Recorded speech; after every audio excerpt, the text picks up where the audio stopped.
멘토링 이야기는 많이 들어보셨을 건데, 제가 멘토링을 하는 선택해서 이야기하는 건 간단합니다. 제가 상담을 오래 해면서 상담에는 두 가지가 있거든요. 보통 영어로 컨설팅이라고 하죠. 컨설팅이라고 하는 것이 있고 또 카운셀링이라고 있어요. 그래서 컨설턴트와 카운셀러는 살짝 다릅니다. 살짝 다른데 업무에 관련된 거, 업무, 그러니까 내가 사회 외적인 업무, 그러니까 이해관계가 얽히는 거, 이익이 관련된 거는 우리가 보통 컨설팅이라고 하죠. 그런 것들은 예를 들어서 회사의 재무 구조 아니면 회사가 어떻게 발전할 것이냐, 회사 내에서 무슨 일이 있어야 하는데 어떻게 될 것이냐, 이런 걸 연구하는 걸 컨설팅이고, 그걸 우리 회사에 대해서 어디서 받는 거를 컨설팅을 받는다고 하죠. 예. 카운셀링은 뭐냐면 인간관계입니다. 인간 사이에 있는 어떤 여러 가지 일들. 그런 건 이제 카운셀링인데, 사실 사주 명리학으로 보면 컨설팅과 카운셀링은 둘 다 포함됩니다. 같은 이야기인데, 어느 걸 주로 보느냐. 외적인, 이제 사회 육친에서 외적인 걸 위주로 보느냐. 아니면 내적인 걸 보느냐. 그 사람이 갖고 있는 사회성이 있잖아요. 여러분들 다 육친이 구성이 다 다르잖아요. 근데 그 육친 중에서는 뭐 관성이 있는 관인 뭐 상생이 있다. 관인 생재가 있다. 이런 모양새 같으면 이 사람은 어떤 식으로 장사를 하면 좋겠다. 그리고 육친에 물상이 있단 말입니다. 이런 특정 육친이 있는데 이 사람이 돼지 해를 써야 된다. 돼지 해자를 써야 된다. 근데 돼지 해자를 써야 되는데 돼지 해자를 그대로 쓸 거냐. 그러면 이걸 가지고 하면 일단 음식점을 한다 치면 돼지고기로 하면 되겠죠. 그죠? 그 100% 돼지고기입니다. 그런데 돼지고기도 요리가 많죠. 구울 것이냐, 삶을 것이냐, 튀길 것이냐, 자를 것이냐, 통을 할 것이냐, 양념을 할 것이냐, 양념을 하지 않을 것이냐, 반찬이 있어야 되나, 반찬이 없어야 되나, 술집이냐, 밥집이냐, 낮에 팔아야 되냐, 밤에 팔아야 되냐. 이게 물상입니다. 사주를 본다고 하는 것은 이런 거 보는 겁니다. 사실은 돼지고기집 하면 잘 되겠다가 아니고 돼지고기를 구워야 되느냐 말아야 되느냐, 비싼 집으로 해야 되느냐 나는 싼 집으로 해야 되느냐, 돼지고기를 잘라서 뭐 어무려 가지고 제육볶음 우리가 두루치기로 팔아야 되느냐, 아니면 있는 걸 살결 그대로 내 가지고 칼질을 예쁘게 해서 삼겹살 모듬으로 팔아야 되느냐.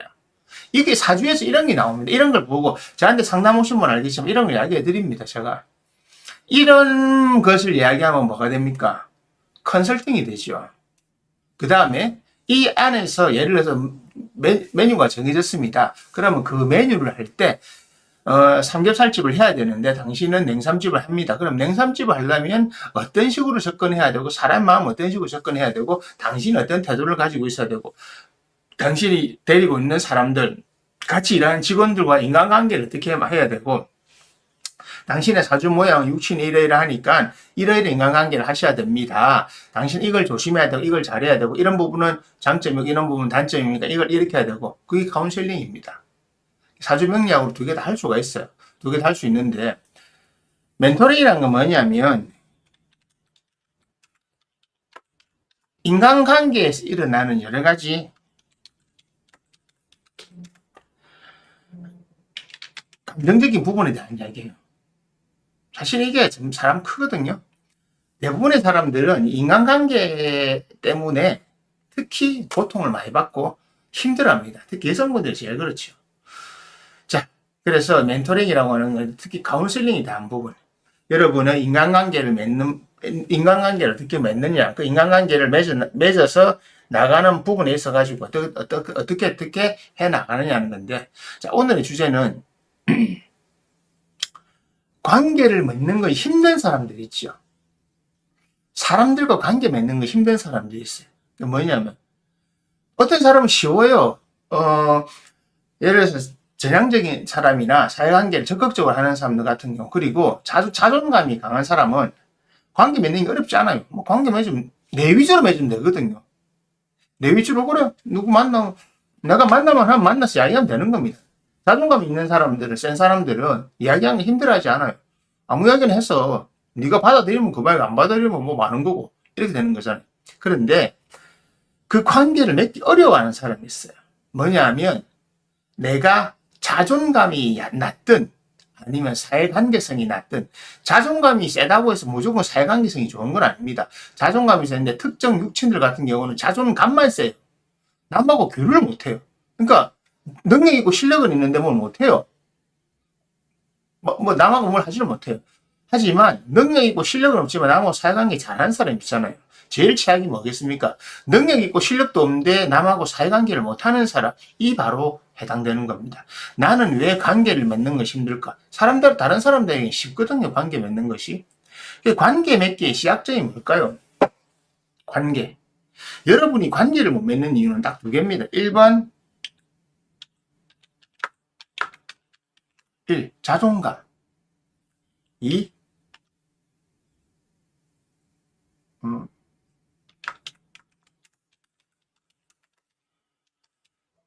육체 능력 부족이라는 한마디로 사회관계 부족입니다. 그러니까 한마디로 관계를 다룰 줄 모르는 거예요.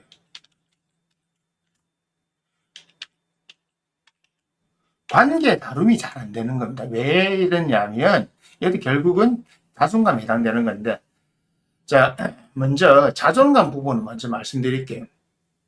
자존감이란 뭡니까? 자존감은 자신감과 비슷한 겁니다.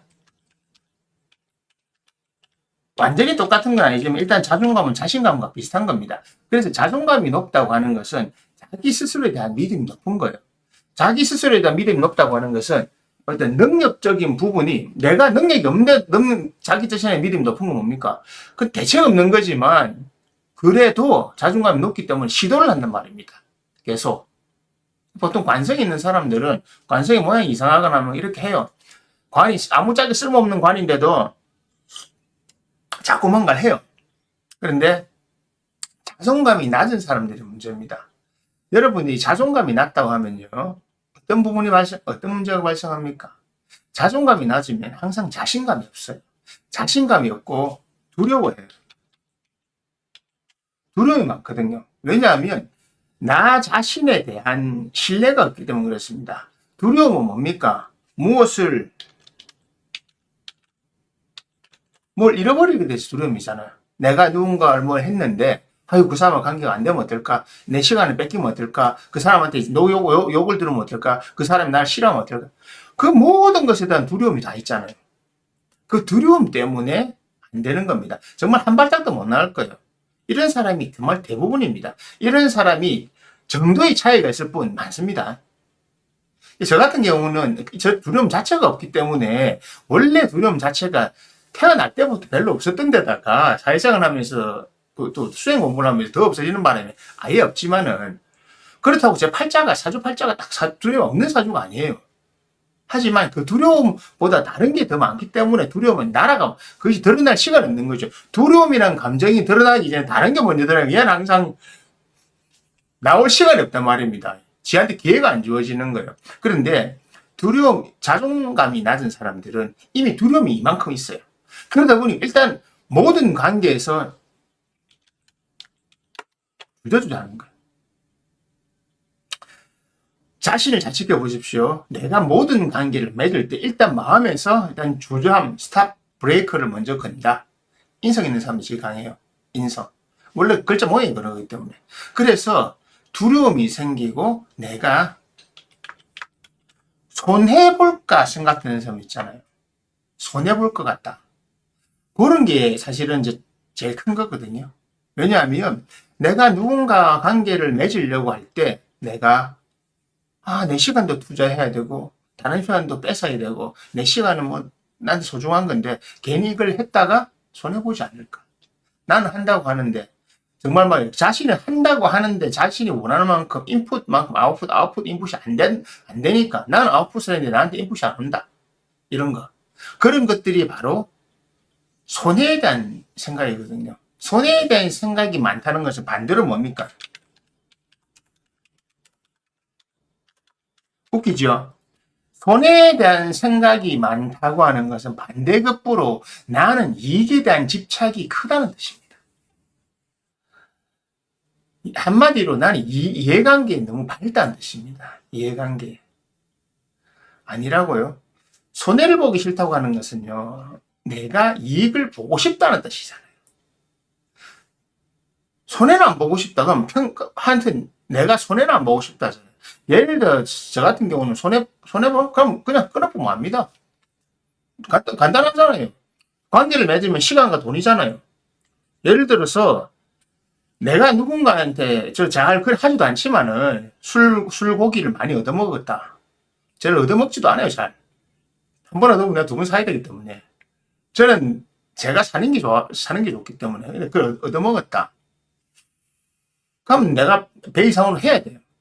그렇기 때문에, 근데 그 관계를 그렇게 이끌어 왔는데 뭔가 틀어질 수도 있잖아요. 그러면 제가 실수할 수도 있고, 그쪽이 실수할 수도 있고. 손해가 생각된다면, 받아내야 뭐 해야 되겠죠. 근데, 이미 그 관계 속에서 난 뭘 얻었잖아요. 이것은 잘못됐다는 걸 얻었으면 어떻게 합니까? 그냥 끝입니다. 돈을 이거는 신경 안 쓰는 거예요. 그런데, 손해를 보기 싫다는 것이 이익에 대한 집착입니다. 한마디로 자아가 그냥 약한 거죠. 잘 관찰해 보세요. 내가 관계를 맺기 싫어할 때 이해관계에 내가 너무 밝지 않은 건지, 이해관계나 이해관계를 너무 많이 무엇인가를 파악하고 있는 것이 아닌지, 이걸 잘 보셔야 됩니다. 저런 것 때문에 자기 자신의 관계성이 잘 안 맺어지는 겁니다. 그게 나는 자존감이 낮다 이러는데, 자존감을 깊이 파고 들어가 보면 바로 이익의 문제가 나옵니다. 한마디 이런 거죠. 내가 내 시간 아깝게 이렇게 하는 건 시간 낭비인 것 같아. 그 사람들과 어울리는 건 시간 낭비인 것 같아. 그 시간에 내가 나 자신의 개발에 대해 투자하면 좀 더 나았겠지. 요즘 젊은 친구들이 그렇잖아요. 요즘 30대 밑에 사회생활 못하는 이유. 그 시간에, 회식할 시간에 그냥 집에 가가지고 나는 뭐라도 하겠어. 내 개인 활동을 하겠어. 그러니까 사회관계성이라고 하는 것은 자기 위주로만 가는 게 아니라 말입니다. 소확행이란 말도 그런 거예요. 작지만 확실한 행복. 한마디로 확실하게 내 거를 챙기겠다는 뜻이잖아요. 그게 바로 이기주의입니다. 이기주의. 이건 개인주의가 아니에요. 이기주의입니다. 하나하나 따지고 들어가보면 그 생각의 밑바탕이 저렇게 되어 있는 겁니다. 한마디로 간단하잖아요. 나는 그 시간에 자기 개발하겠다. 한마디로 불필요한 시간 낭비하지 않고 그 시간에 내 걸음을 챙기겠다는 거잖아요. 물론 하지 말라는 건 아니에요. 하면 되는데 적절한 균형이 맞아야 되는데 균형이 안 맞는 거죠. 여러분들이 사회생활에 관계를 못 맺는 이유도 바로 그겁니다. 여러분들이 생각하는 관계성에서 나는 이 사람과 이렇게 만나고 저 모임에서 나가고 이런 사회관계를 해 나갈 때 그것을 통해서 나는 이런 정도의 이익이나 이런 정도의 무언가가 나한테 남아야 되고 다가와야 되잖아요. 그래서 시간과 돈을 투자하는 거잖아요. 그런데 그런 것이 다가오지 않으면 어떻게 됩니까? 갸우뚱 하다가 안 되는 거죠. 그것이 반복되면요. 이제 나이가 이제 30대 이렇게 되다 보면 안 하려고 하는 거죠. 해봐야 안 돼. 미리 뭐랍니까? 계산하잖아요. 여러분들이 계산을 하잖아요. 한마디로 이익관계 때문에 그런 겁니다. 자존감이 낮은 사람일수록 이해관계, 이익관계가 더 심해요. 한마디로 좀 부산말로 해드릴게요. 쪼잔해요. 자존감이 낮은 사람이 쪼잔하다고요. 작은 것에, 작지만 확실한 행복. 아니, 하려면 큰 거 해라고. 아니면 능력이 부족하고 자신감이 없다는 걸 알기 때문에 그냥 나는 요만큼의 행복을 가져갈래요. 듣기 일면은 좋은 말 같지요. 다르게 말하면요. 나는 그냥 내 것만 챙길래라는 겁니다. 그것을 이기주의라고 하는 겁니다. 개인주의가 아니에요. 그 이기주의로 피가 차 있는 세상이다 보니까 이제 사람들이 저절로 다 이렇게 돼요. 관계를 맺는 걸 안 하려고 하죠. 그래서 뭐 그런 말이 있잖아요. 사회관계 그것 때문에 회식하는데 제가 회식 안 가면 회식비 주세요. 그게 말이 돼요, 그게? 참여했을 때 주는 거지. 쥐가 참여 안 해놓고 네 밥 먹이려고 회식하는 게 아니란 말입니다. 회식이라고 하면서 네 밥 한 끼 먹여주려고 하는 게 아니잖아요.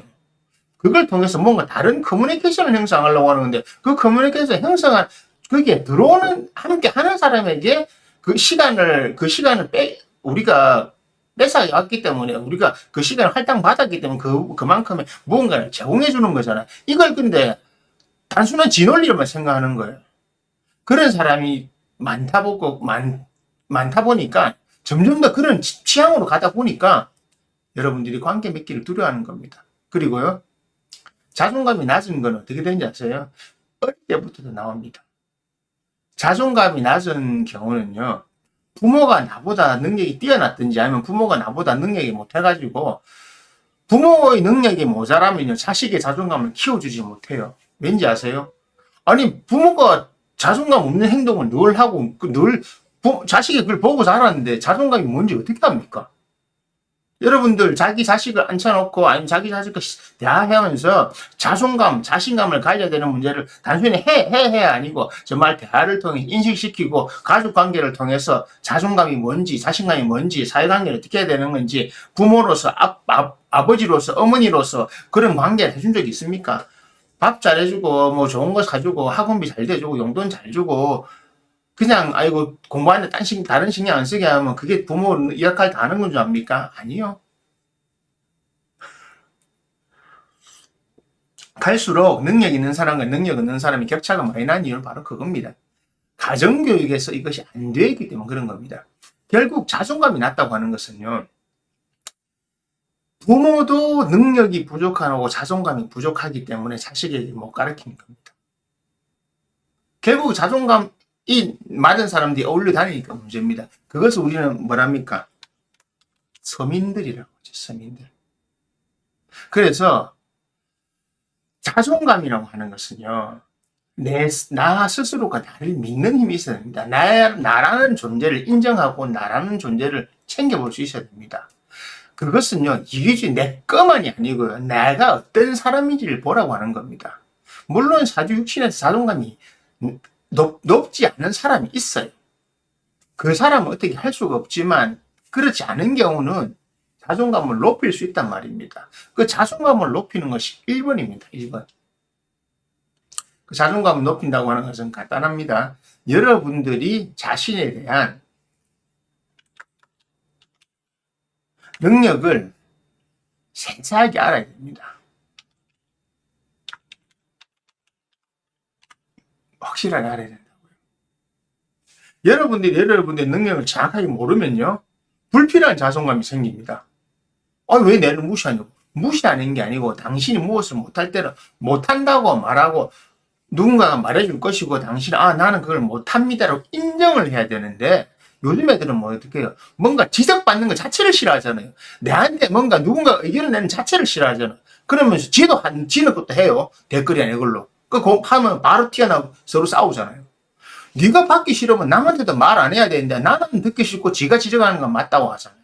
이게 뭡니까? 이게 이기주의예요. 잘못 자라서 그런 거예요. 자존감이 잘못됐단 말입니다.